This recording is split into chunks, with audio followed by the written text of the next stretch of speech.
If the country you are interested in moving to was not getting any promotion from the retire abroad media and vlogger gang, would you still go?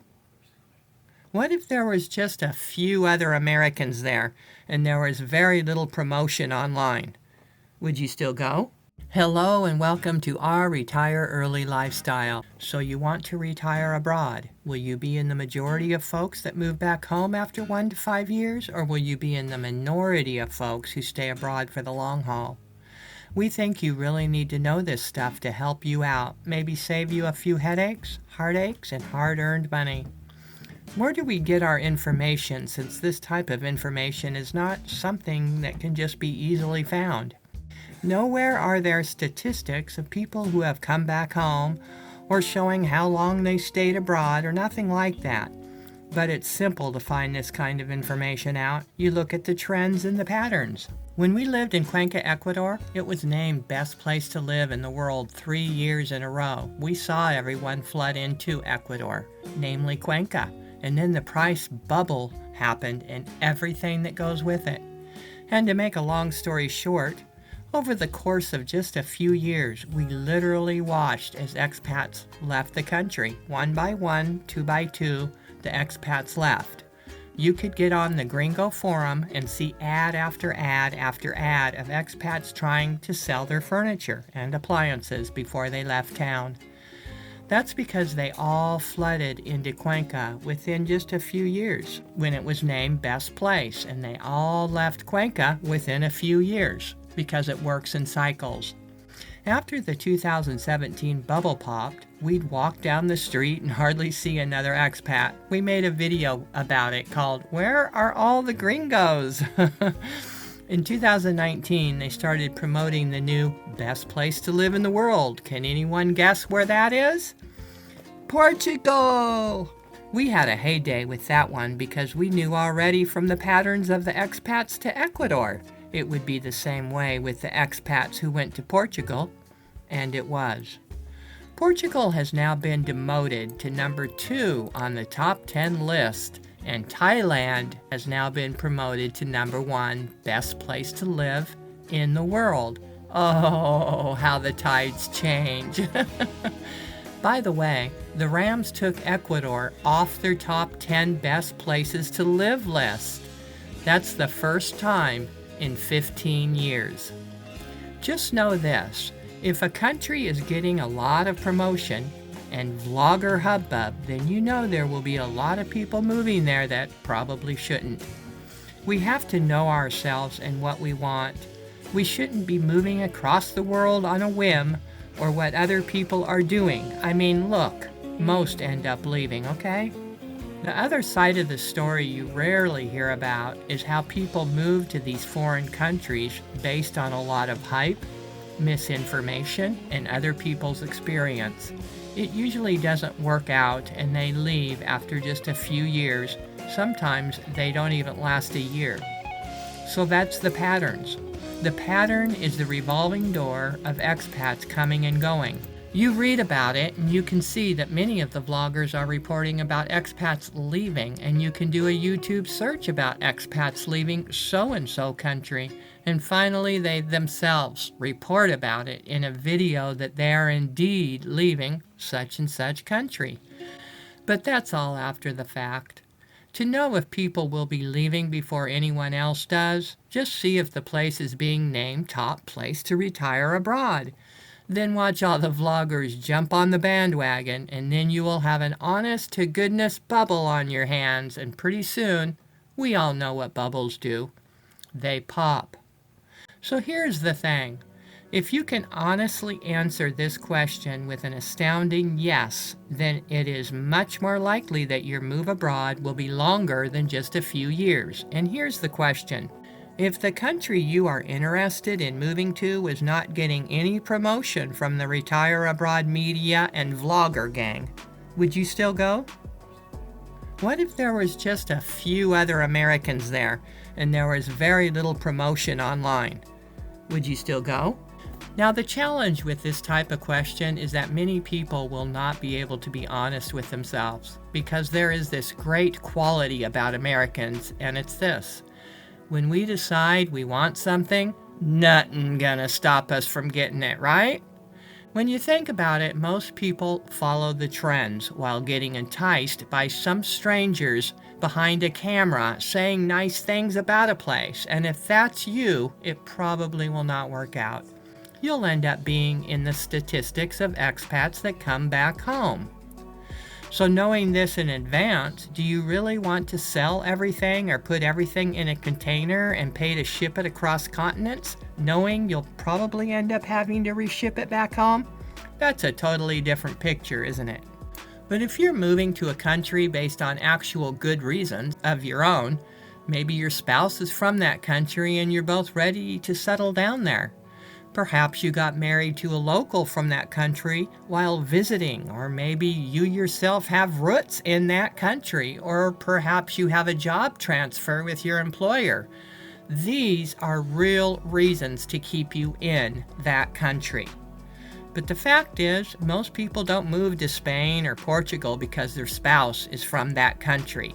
They move there because they were enticed to move there by the people who think it is their job to tell you the top 10 best countries. Lots of money is spent on advertising to get you to believe it's the best thing since sliced bread.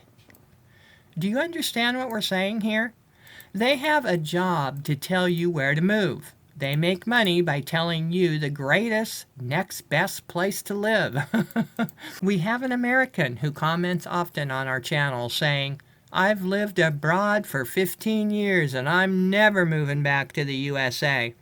Well, come to find out, he's married to a local.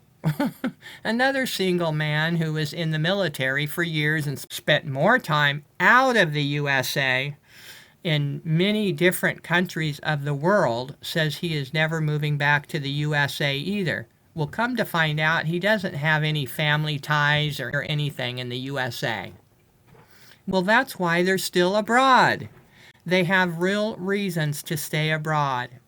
Most people who aren't ever moving back to America are married to local people, speak the language, and are totally integrated into the society. It's their home, because they made it their home. We know the old song and dance. The food is good, it's cheap, it's eternal spring. The health care is great and cheap. The people are so nice. The beaches are beautiful. So the other side of the story is, you either have a really good reason to move or you don't. If you don't, then it may make more sense to take a long extended vacation to the country you are interested in and live like the locals. That is really the only way to see if you really will love it or not. Otherwise, you will only see it as a vacation. We suggest you do these 5 things to see if you will like it. Number 1, learn the basic language enough to be able to interact with the locals. Rent a home or an apartment in the local middle-class neighborhood where there are no expats. By all means, do not live in an expat enclave or you will never learn the language. Take the public transportation when you go out to run errands, whether it's the bus, subway, or trolley. Talk with at least 2 locals a day in the native language and interact with the people. See what the people are like. See if you can actually even make some friends. That would keep you abroad much longer. Do not seclude yourself from the local community and only go to expat restaurants and stores. That's the way it was in Cuenca. There would be restaurants lining the streets, and all you would see in there is expats. There would be no locals in there. Oh, and the prices were out of this world. And shop where they shop. You might save some money. That's why knowing the basic language will make your life so much better, and you'll stay permanently. You'll feel more a part of the community and you'll fit in better. So if these things make you feel uncomfortable, then one must question the wisdom of choosing that particular country. There are many countries to choose from in the world. Why not choose one where you feel at ease and comfortable with the local culture? We're seeing now people leaving Italy because they feel isolated, and that's because they don't speak Italian, and the Italians very rarely speak English. That's kind of a lonely way to live, especially if you're by yourself. How do we make friends if we can't or won't learn the language? And how do we feel part of the community if no one can interact with each other on any type of a decent level? Here's what somebody said on a previous video. Okay, let me explain the reason why U.S. citizens leave Italy. Mainly because they have never experienced isolation. They come to Italy not knowing how to speak the language and expecting to be understood like in the U.S. Few Italians have an acceptable level of English, so all expats should be able to speak Italian. Integration is not easy for a Southern Italian who moves to the North, let alone for someone who comes from the outside. Italy is not la dolce vita. We don't say la vita dolce. You can't rationalize such a complex country using some stereotype gleaned from a Pixar movie or from some 1960s comedy. We really appreciated this comment because it's so true. The truth is, people rarely think about these things when they go abroad. They think more about how they are annoyed with their present life in their own country more than what their future life will be like in their new country. And this is what compels them to move abroad. It's their present life circumstances and also being enticed by the enticers. Make sure that you're not being pushed to do something because of your present situation. You need to ask yourself that. These rams always tout the cost of living in their top 10 countries. The cost of living is very subjective and it's also fleeting, as we have seen. Another side of the story that is rarely talked about is how people move abroad because they're told it's cheaper, and maybe it is cheaper, but it's not enough to keep you in a foreign country where you feel secluded and don't speak the language. Is it? It's sort of ironic we go abroad for the affordability to live a more comfortable lifestyle, but feel uncomfortable because we don't speak the language.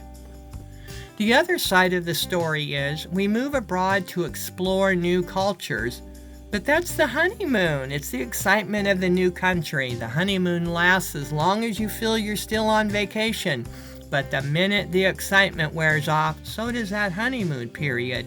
And it's then we see the flaws and the negatives. We've all heard the negatives from others who've gone abroad and then left. No need to rehash those. We're told it's eternal spring year-round, but when we get there, it's not eternal spring weather. The other side of the story is it's cloudy all the time and the houses stay cold. They omitted that part. Reality is everyone's weather gauge is different. Cuenca is cold to me, but to others, maybe it's eternal spring. People are moving to countries where they know absolutely nothing about the administration of that country.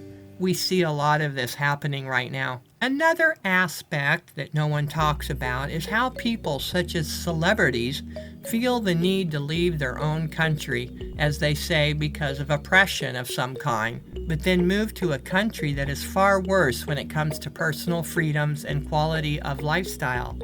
It's really an oxymoron. Democrats and liberals moving to right-wing conservative countries? Feminists moving to machismo countries? Freedom seekers moving to socialist EU countries that are working towards communism? These are just a few examples of what we call being pushed out into a desperate attempt to have a more comfortable lifestyle abroad, but not knowing where you're going, just following the trends and moving to places where you can't speak the language and feel isolated. That's not how to move to another country. We provided a lot of information in this video for you today to consider, because in the end, these things that we've talked about in this video are what's important when you move abroad. Not the Romanesque architecture, the scenery, and the food, or how the people are all so nice. Those things are secondary, or should be. Thanks for watching today. Stay safe, everyone. Talk soon. Bye-bye.